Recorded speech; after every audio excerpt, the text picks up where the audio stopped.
Hi, and welcome to Teach Me JDE by Grant Thornton Advisors. Today, we will be looking at using the configuration utilities from a FAT client. Hi, my name is Anthony Palmisano, and I'm an experienced manager at Grant Thornton. I specialize in automation, process improvement, and implementation. I am joined today by one of our senior solution architects from Grant Thornton, Richard Williams. Richard, please introduce yourself. Hey, this is Richard Williams. I'm a senior solution architect from the Texas area. Got about 24 years of experience with Oracle's JD Edwards EnterpriseOne and the Old World product, and I focus mainly on the financial applications. Today, we are going to demo one aspect of the configuration utilities, which is version reporting. This allows you to run a UBE that extracts all of the processing options for batch and interactive versions. You can easily compare all of the processing options for these versions in a single CSV file. Outside of this, the configuration utilities, which can be accessed via P01 RS01, allows you to extract key business data and task views. Now, Richard will walk us through using the version reporting tool. All right, so one of the things you know about JD Edwards is the power of processing options and versions for each interactive application and batch applications. Many times you've got dozens and dozens of versions that you're trying to analyze or figure out why one doesn't work, what makes them different. And inside those versions are processing options. So we want to show you a really neat tool today using the configuration utilities in EnterpriseOne that will allow us to export to a CSV file the processing options for any interactive version or batch version within EnterpriseOne. So I've signed into a solution, into JD Edwards on a FAT client using the Solution Explorer. And you'll see in a minute why we're doing that. Mainly, we're doing that because we need to know where the file path is for the output, and that's easy to do on a FAT client. And at the end of the demo, we'll talk about how a web client might work. So I'm on a FAT client. I've signed into Solution Explorer, and I'm going to use the fast path at the top. By the way, this tool is primarily for power users. We hope you fit in that category. We're going to type in P01 RS for rapid start 01. So the configuration utilities is P01 RS01. We'll hit enter, and that'll bring up the configuration utilities. The configuration utilities are used for several different things. The first one you notice here in a blue hyperlink is task views. You can import, update, export task views using this first tab. We're going to look at the version reporting. That's the second blue link, and that application is what we use to export these processing options to the CSV file. The application it's actually going to run for future reference is R01 RS005. You can see we've got a couple versions of the program. We're going to use this P4310 audit version for our demo today. You can, of course, create as many versions as you like. You'll see in a minute the data selection that we'll put into the version. So you might want a version for all your, let's say, accounts payable versions. You could print out dozens and dozens all at once for all the programs related to accounts payable, or you could select a single application like we're going to do today, which will be P4310 from the procurement module.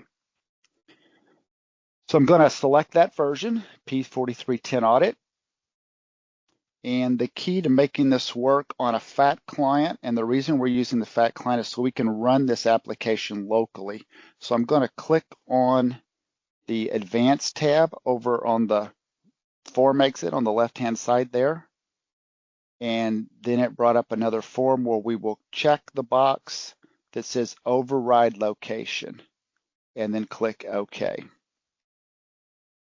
And I'm going to go ahead and tell it we're going to change the data selection. So I'll check that box for data selection. and I'll hit submit. And now we're going to get back to the override location feature that allows me to choose where do I want to run this batch program, the R01, RS005. I'm going to choose local because I want the output to be stored on my local drive here, drive C or D. And I hit select, and now it brings up the actual data selection.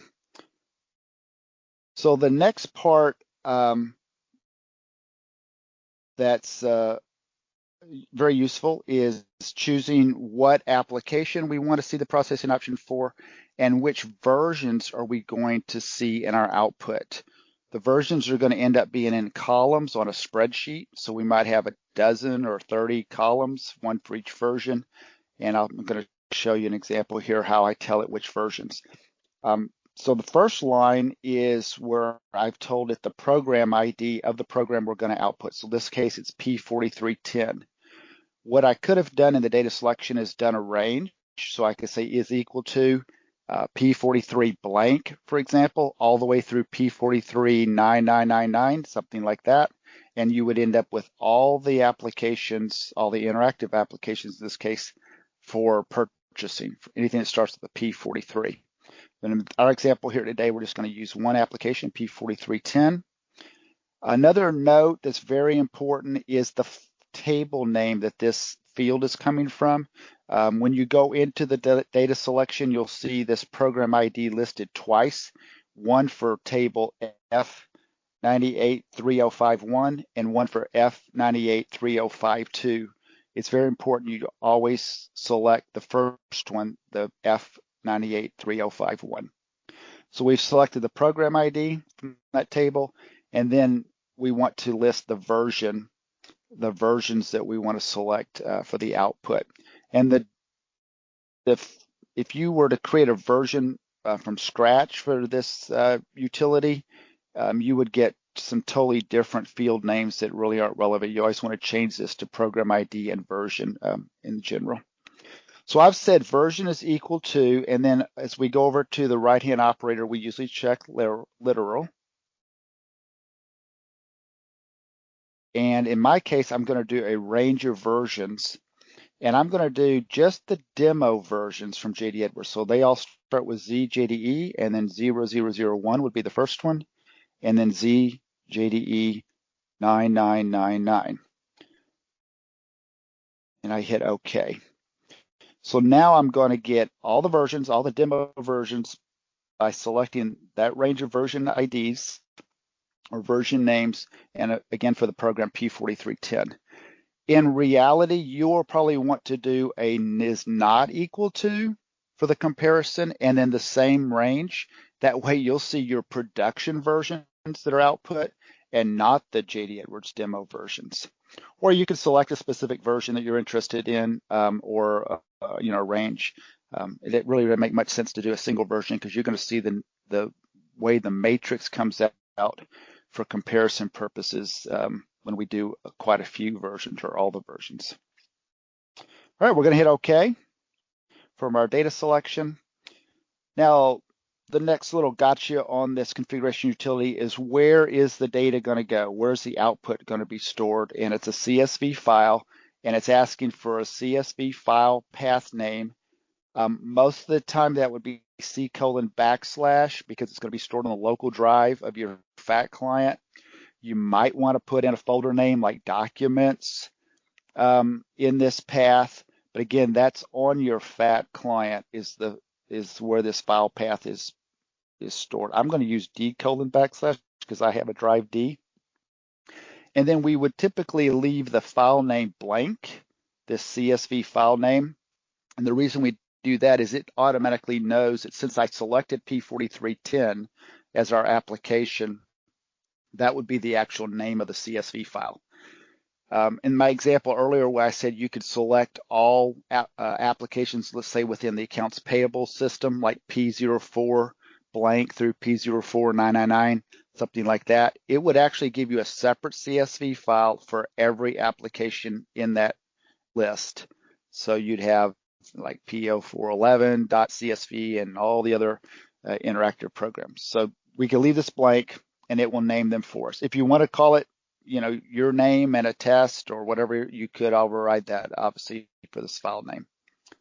So we'll hit OK. And then it's asking, where do you want the report to go?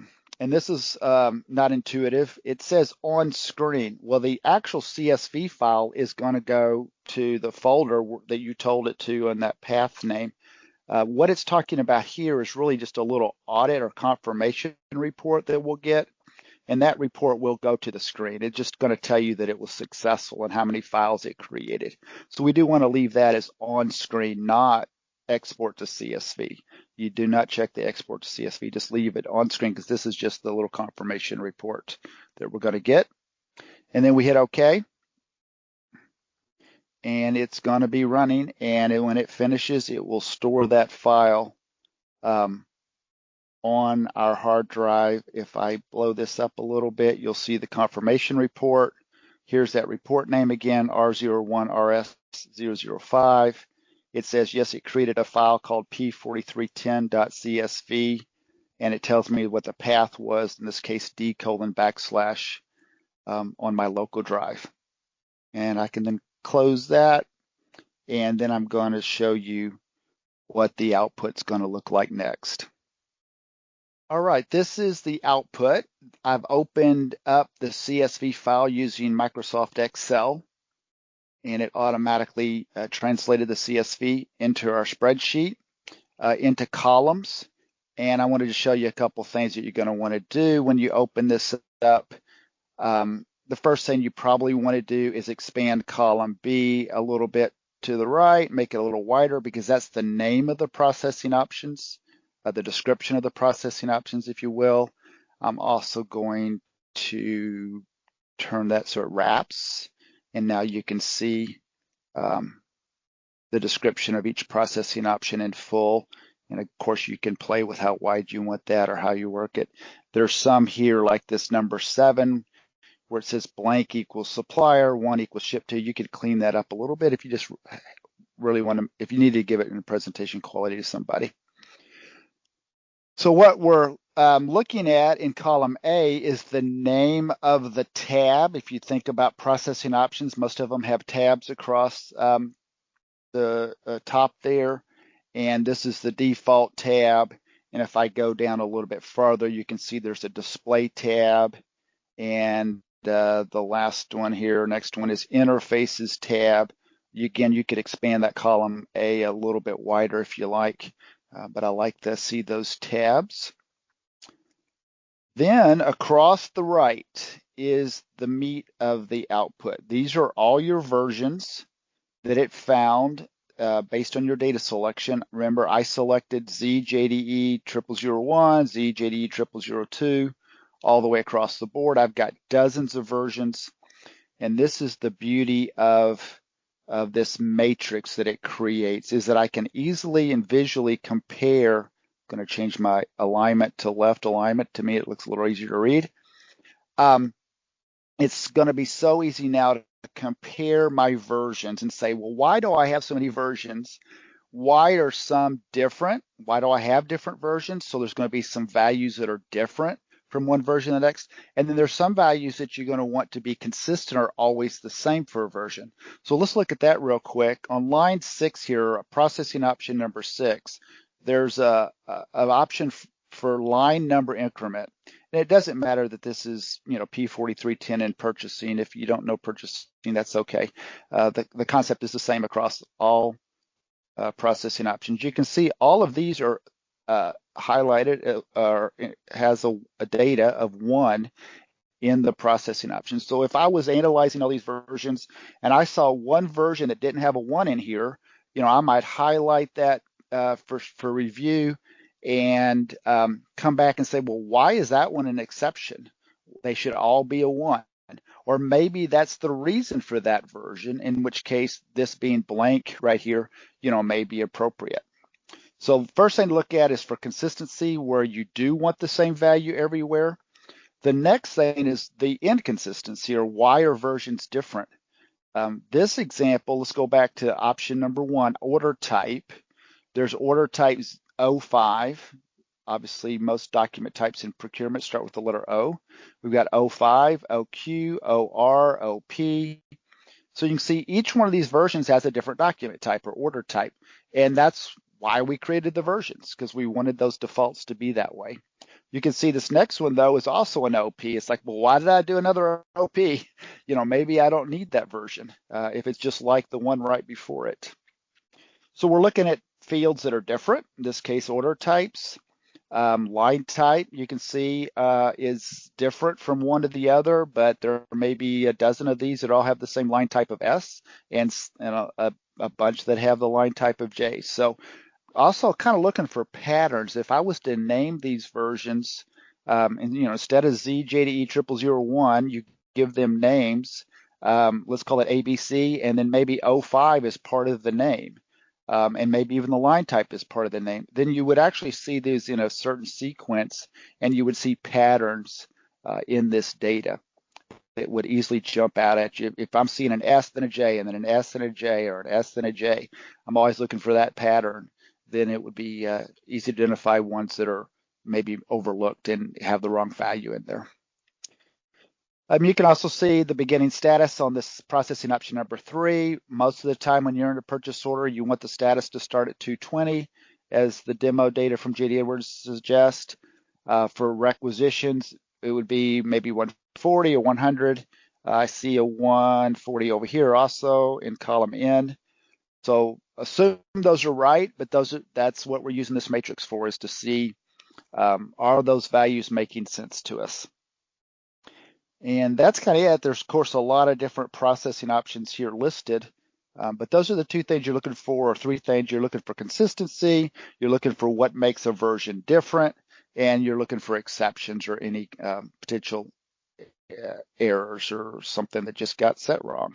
You can see a couple. Let me give you an example down here. Number 11, work order status.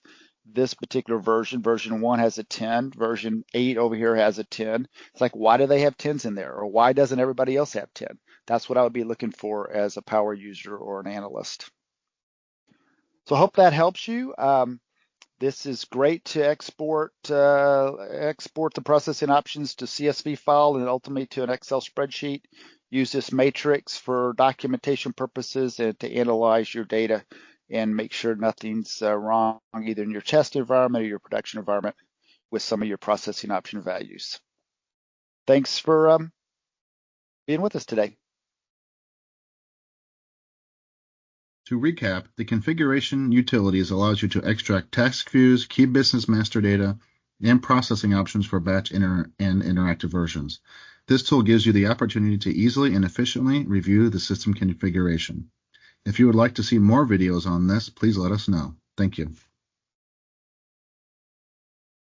How can our Grant Thornton team help you?